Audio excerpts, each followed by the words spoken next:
missed you guys yesterday. We missed you. Yeah, well, I'm glad. So, Made us wait an extra day. the Bears are playing. Did they win? The Rams I had in the suicide pool. So you know what that means. Yeah. I don't need to watch football. No? I'm out now. So. Long one today. A couple hours. What'd you get? It was. I mean, it wasn't that long. You know, usually you almost go 3, so that's typical first day. Really, good practice. You know, I don't think anyone, hopefully, in the NBA, I think you're gonna hear that 30 times today. Great energy. You'll hear that 30 times. You know, so overall it was good. You know, everybody, conditioning-wise, looked pretty good for sure. You know, they've been here for 2 weeks though. You know, every single guy's been in the gym for the last 2 weeks. That's good. A lot of guys yesterday talked about being together for at least since Labor Day has allowed them to kind of fast track their relationship building. Yeah. Does that allow you to kind of start a little bit farther down the road in terms of installing stuff? No, because we don't install doing that. That's the deal I make them.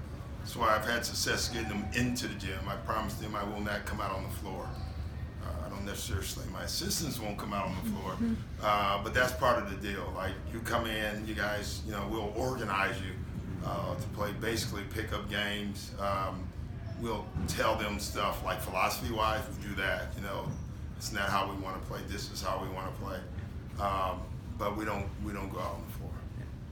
Doc, you coached at Basketball Without Borders in Africa or something. Can you Yeah. talk about your experience and how important is it for the NBA to continue to expand out there? Yeah, Basketball Without Borders was awesome. Something I'm going to do a lot more. I wish I had done it. You know, I've been saying I was going to do it 10 years ago. Players need to do it, like they really do. We need to get more NBA players to do Basketball Without Borders because they would learn so much themselves. And you know, they had that saying, you know, Africa is now. It is. When you watch those kids play, these high school kids better get going because they're hungry.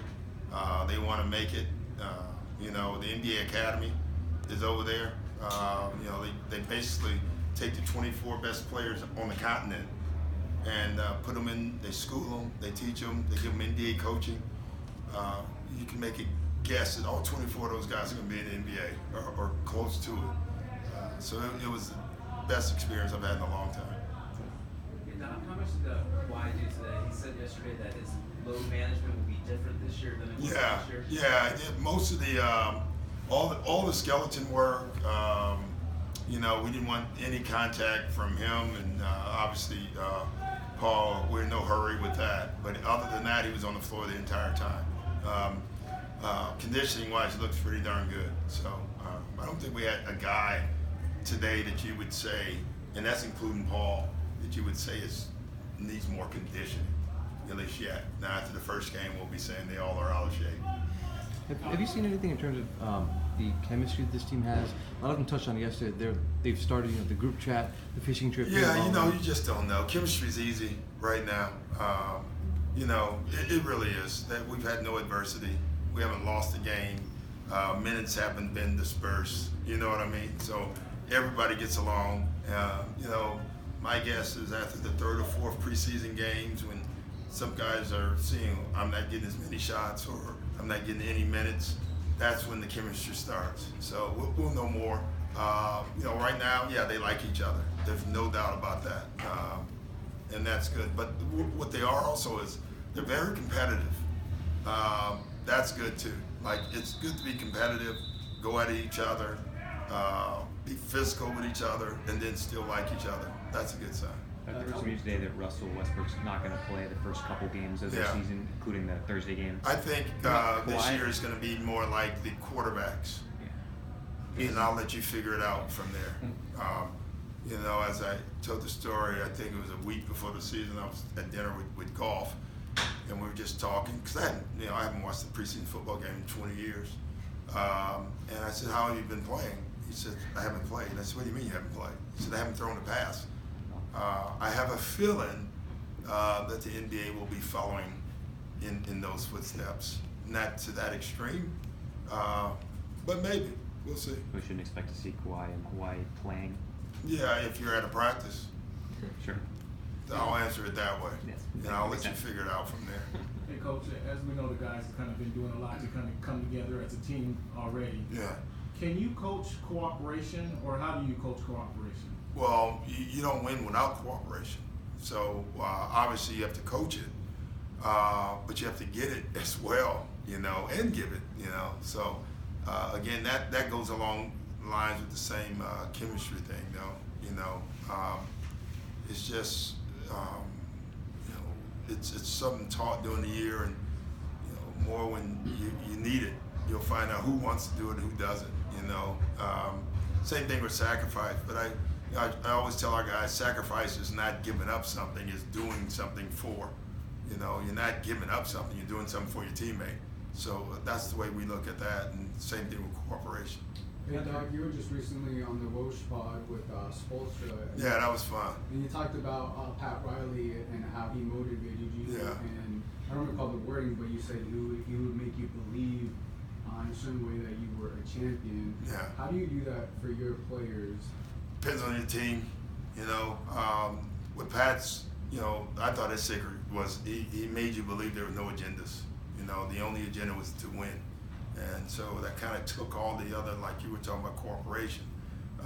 Every team's different, you know, and you figure it out as you go. How do you like, going into this, how do you like this team in terms of the obvious that there's a boatload of talent? What needs to happen? You know, I don't know yet. You know, we all need to figure out what each other can do.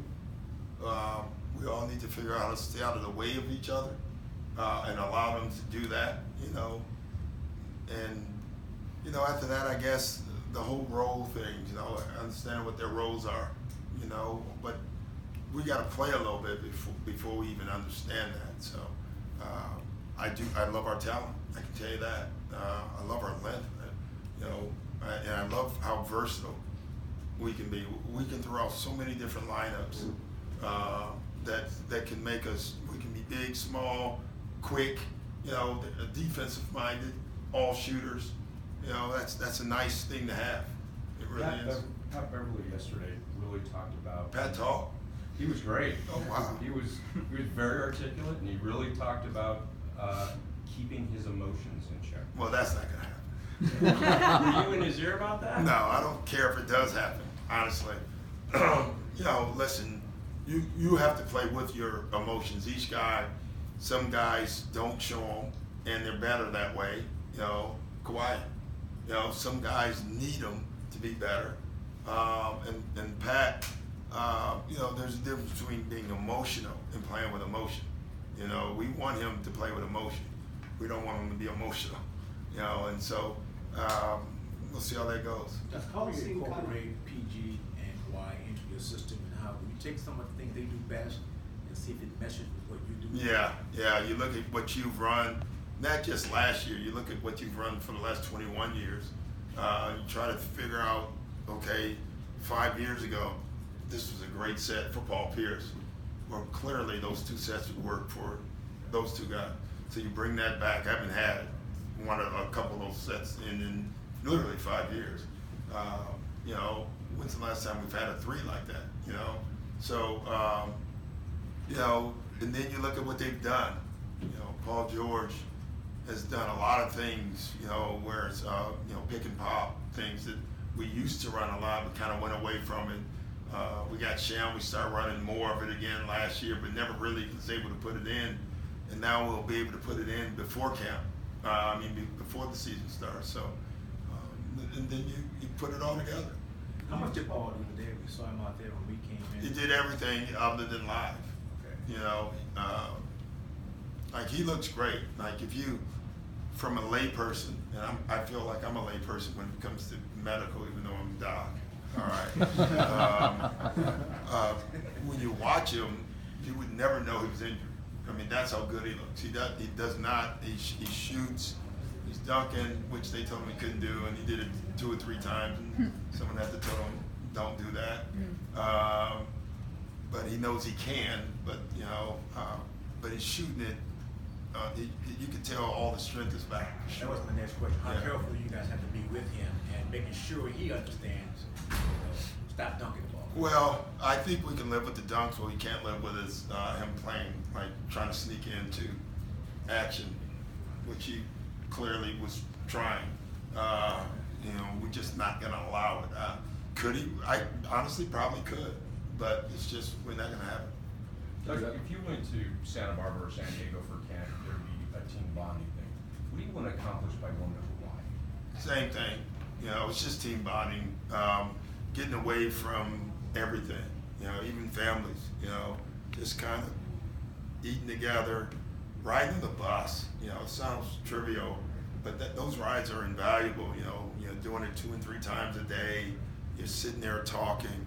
If we could steal all their cell phones, then they really talk, on the bus, but they tend to, last year especially, that group, no one came to the team dinners in the hotel. They were all out to dinner with each other at restaurants. That's what happens in those things. It's not even forced anymore. They kind of do it on their own, but it's nice. You went with Mo at the 4, the rest of the projected starters. Yeah. What do you like about him playing the 4? I think that's what he is.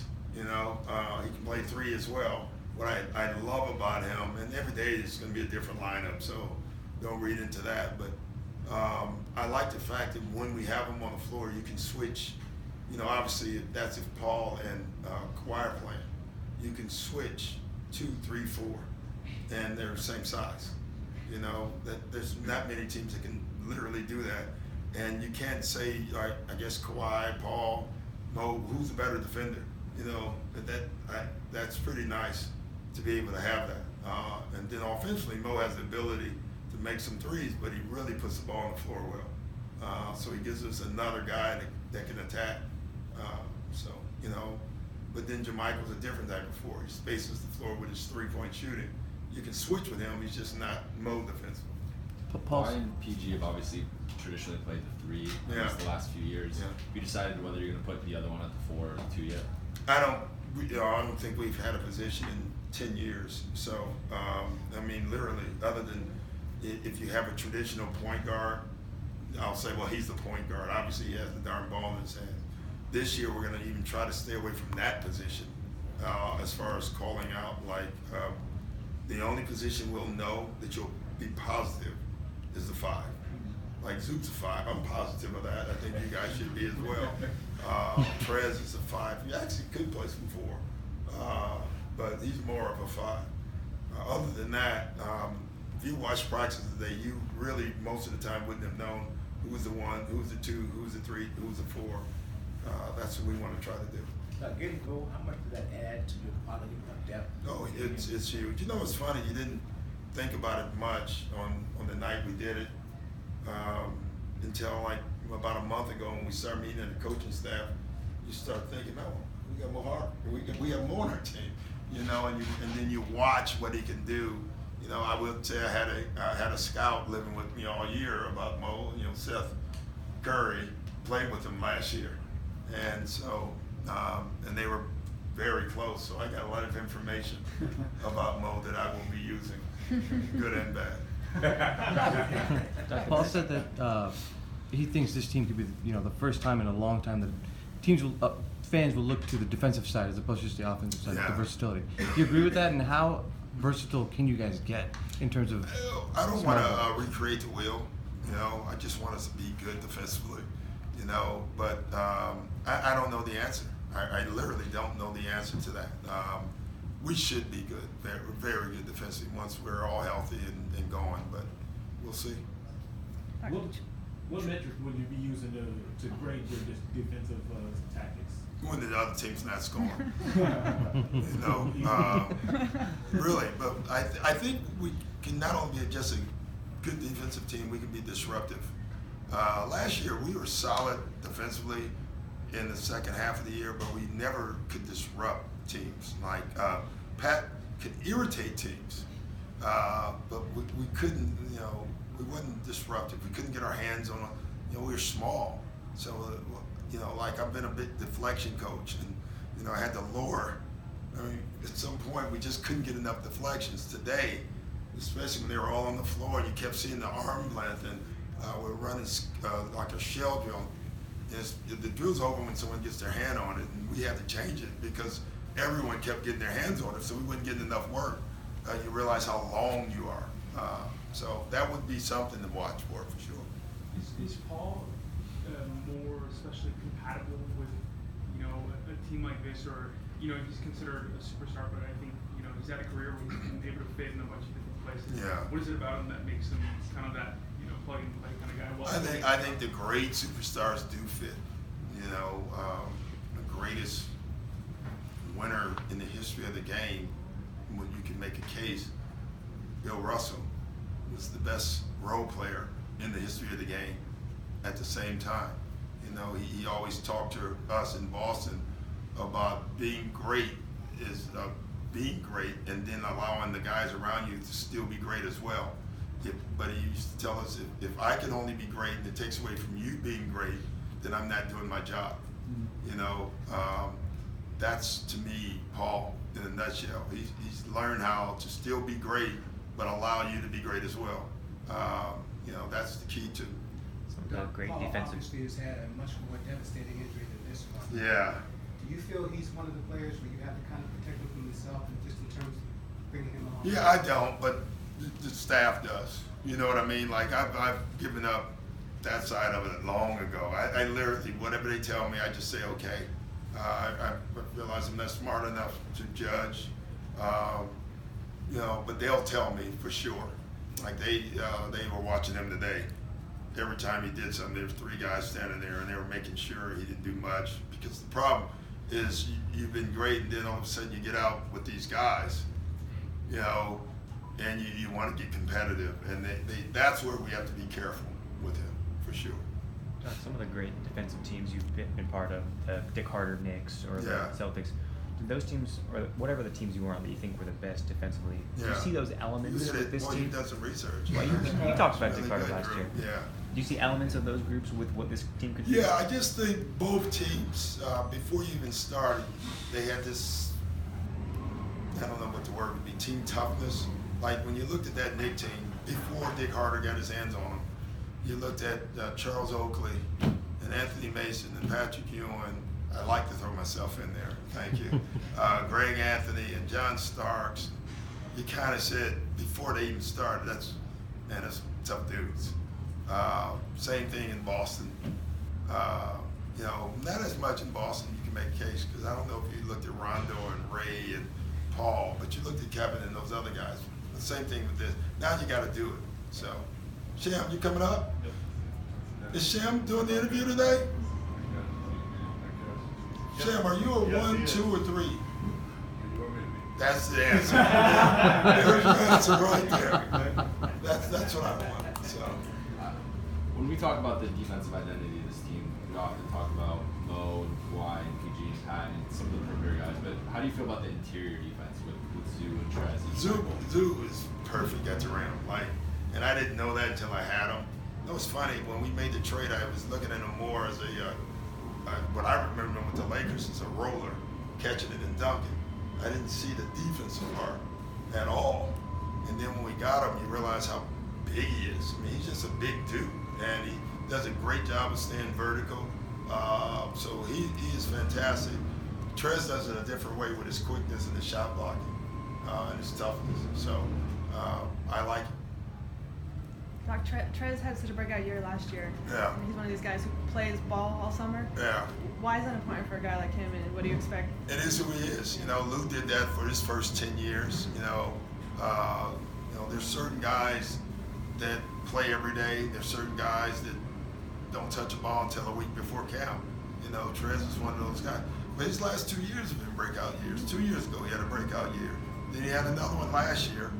And we won another one this year. You know, it just keeps getting better.